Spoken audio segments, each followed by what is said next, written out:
Makalipas ang tagumpay ni Romy sa malaking derby, bumalik siya sa bahay nila Katuring upang ipagdiwang ang kanilang tagumpay. Ngunit sa halip na kasiyahan, sinalubong siya ng lungkot. Si Katuring ay nakahandusay sa kanyang duyan, tila pinanghihinaan ng katawan. Nasa tabi niya si Mang Cardo na may bakas ng pag-aalala sa mukha.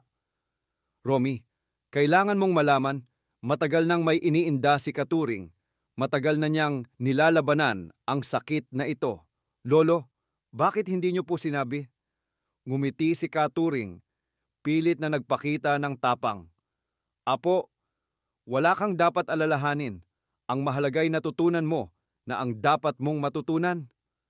Sa gitna ng kanilang pag-uusap, isiniwalat ni Katuring ang matagal niyang lihim, ang tunay na pinagmulan ni Itim. Alam mo ba, Romy, si Itim ay hindi lang basta manok na napalaki ko. Isa ito sa mga huling palahi na ginawa ko kasama ng iyong ama bago siya pumanaw. Nagulat si Romy sa narinig. Ang iyong ama ay isa sa pinakamahuhusay na breeder noon. Ang dugo ni Itim ay halo ng 3 mahuhusay na bloodline, Sweater, Hatch at Roundhead. Pero higit pa riyan, itinuro sa akin ng iyong ama na ang tagumpay ay hindi nakasalalay sa lahi ng manok, kundi sa kamay na nag-aalaga nito. Lumuhod si Romy sa tabi ni Katuring, hinawakan ang kamay ng kanyang lolo. Romy, Lolo, salamat po sa lahat ng itinuro nyo. Katuring, Apo, tandaan mo, ang tunay na pamana ko ay hindi si Itim, kundi ang disiplina, tiyaga at respeto sa kapwa sabungero. Kinabukasan, bumigay na rin si Katuring sa kanyang karamdaman. Ang buong baryo ng San Roque ay nagluksa sa pagkawala ng kanilang mahal na alamat. Sa burol, lumapit si Mang Cardo kay Romy. Dala ang lumang sombrero ni Katuring, simbolo ng kanyang pagiging isang tunay na sabungero. Katuring ay may iniwang huling salita para sa iyo. Binuksan ni Romy ang isang maliit na papel na nakatupi sa sombrero. Nakasaad dito, ang tagumpay ay hindi nasusukat sa dami ng panalo, kundi sa paggalang sa bawat laban. Makalipas ang 1 linggo, dinala ni Romy si Itim sa puntod ni Katuring. Sa ilalim ng lilim ng isang matandang puno, maingat niyang pinakawalan si Itim upang malayang gumala sa paligid, isang simbolo ng pagpapalaya sa nakaraan at pagsisimula ng bagong yugto sa kanyang buhay. Lolo, ito po ang pamana ninyo. Hindi si Itim, kundi ako. Salamat po sa lahat.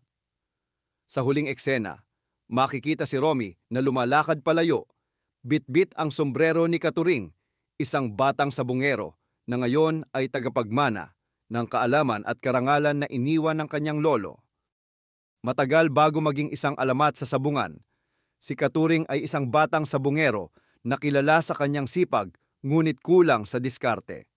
Sa murang edad, siya ay masigasig na natututo tungkol sa pag-aalaga ng mga manok mula sa kanyang ama. Ngunit sa kabila ng kanyang kasipagan, madalas siyang mabigo sa sabungan. Ilang beses nang natalo ang kanyang mga manok dahil sa mga maling desisyon, hindi tamang pagpili ng manok, hindi sapat na preparasyon, at labis na pagtitiwala sa swerte. Wala na yatang pag-asa, parang hindi talaga ako para sa sabong. Sa araw ng kanyang pinakamalalang pagkatalo, napadpad si Katuring sa isang liblib na lugar malapit sa bundok ng San Cristobal, kung saan nakilala niya ang isang matandang kilala bilang si Tandang Elias, isang misteryosong sabungero na may kakaibang reputasyon sa larangan ng sabong. Si Tandang Elias ay isang albularyo at sabungero na pinaniniwalaang may koneksyon sa mga nilalang ng kababalaghan. Ayon sa mga kwento, si Tandang Elias ay minsang tinulungan ng isang engkanto ng sabungan kapalit ng pangakong ipapasa niya ang kanyang kaalaman sa isang tapat na sabungero. Nang makilala ni Tandang Elias si Katuring, napansin niya agad ang kasabikan at determinasyon ng binata. Ang isang sabungero ay hindi lamang dapat magaling sa pag-alaga ng manok. Dapat ay may mata na nakakakita ng higit sa ordinaryo. Ano pong ibig nanyong sabihin? Mayroon akong lihim na diskarte, pero hindi ito basta-basta matututunan. Dapat kang maging matiyaga, disiplinado, at higit sa lahat, handang harapin ang mga pagsubok. Sa loob ng 3 buwan, sinanay ni Tandang Ilyas si Katuring sa isang kakaibang paraan ng pagmamasid at pag-intindi sa kilos ng manok. Pagsasanay ng paningin, itinuro ni Tandang Ilyas kay Katuring kung paano kilalanin ang kilos ng isang manok mula sa pagbukas ng pakpak, pagtaas ng buntot, hanggang sa paggalaw ng mga mata nito. Pagsasanay ng pakiramdam. Sa tulong ng kanyang mga kamay, natutunan ni Katuring na maramdaman kung ang isang manok ay handa na sa laban o nangangailangan pa ng pahinga. Pagsasanay ng isip. Pinakamatagal sa lahat, tinuruan ni Tandang Ilyas si Katuring kung paano basahin hindi lamang ang kilos ng manok, kundi pati ang intensyon ng taong nag-aalaga nito. Ang galaw ng tao ay laging may kwento, kung paano niya hawakan ang manok, paano siya lumakad sa sabungan, o kahit paano siya tumingin sa kanyang kalaban. Lahat yan ay may ibig sabihin. Bilang pangwakas na pagsubok, dinala ni Tandang Ilyas si Katuring sa isang maliit na sabungan sa baryo ng San Bartolome.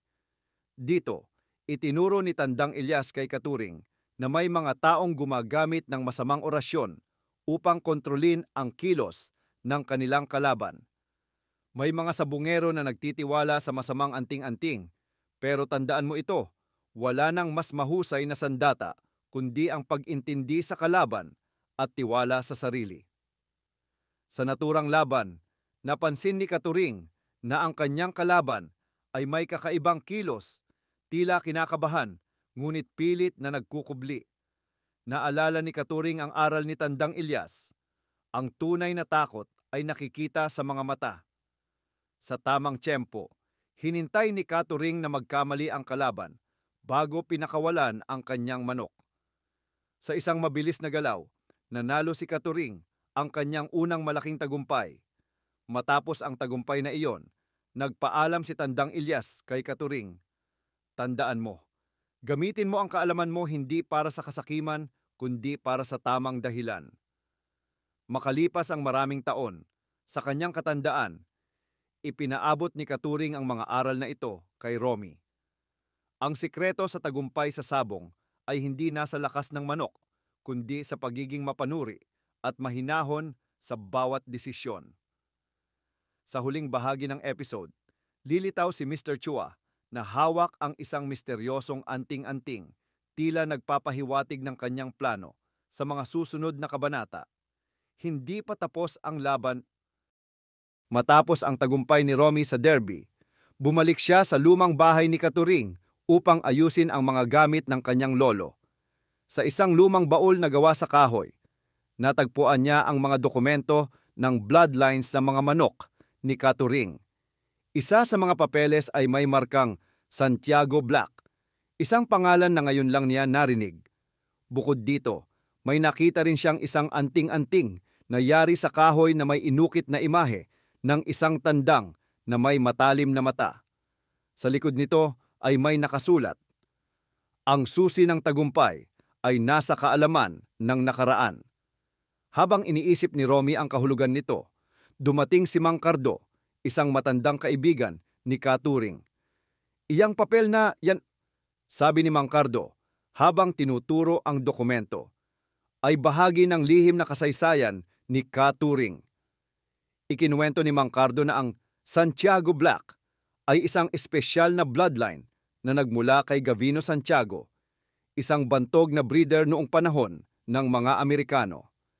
Si Gavino ay kilala sa kanyang mga eksperimento sa paghalo ng imported bloodlines tulad ng Boston Roundhead, White Hackle at Claret sa mga lokal na manok na nagbunga ng mga tandang na kilala sa katalinuhan at tibay.